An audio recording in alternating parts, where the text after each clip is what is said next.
Siya talaga yung gusto ko makilala. Tapos nung nakikilala ko siya, unti-unti lumalalim. Ito, parang makakasama ko to habang buhay. Pag uuwi ako sa bahay, ramdam ko na empty pag wala siya. I think kailangan din matutunan yung proper balance. Nagre-research kasi ako lagi sa mga forums ng mga mami, mga buntis.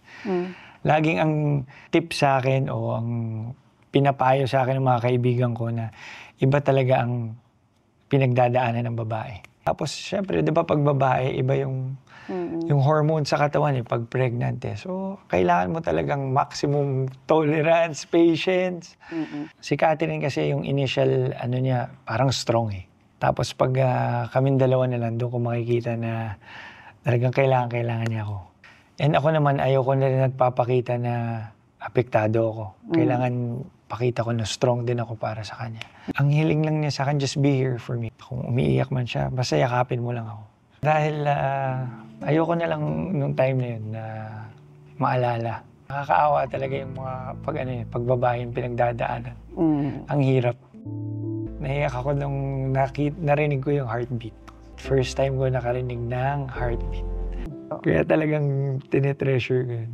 Mahilig talaga ako mag-research ng mga miracle stories tungkol sa pag ang heartbeat ba ay 65, may chance pa ba? Kasi when the heart starts beating, dapat 100 na. Pero nag-promise ako sa sarili ko after nun, Lord, hindi muna ako magre-research. Isusurrender ko, titiwala kami sa'yo.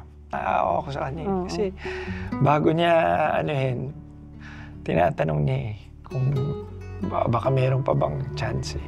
Pero lahat to ng experience namin, mas lalong lumalalim yung relationship namin. Yan yung experiences namin, ito yung nagpalakas sa amin. At the end of the day, lagi ko sinasabi, kahit anong mangyari, biyayaan man tayo, hindi. Tayong dalawa magkasama, okay lang. Lalong lumalim, parang mas nakafocus kami kung paano ma-appreciate, mapapasaya, masusuportahan yung isa't isa. So kung malaman niya na super thankful ako for trying your best to take care of yourself. Hindi man tayo pinalad ngayon, lumalim ang ating relationship. I love you and will always be here for you.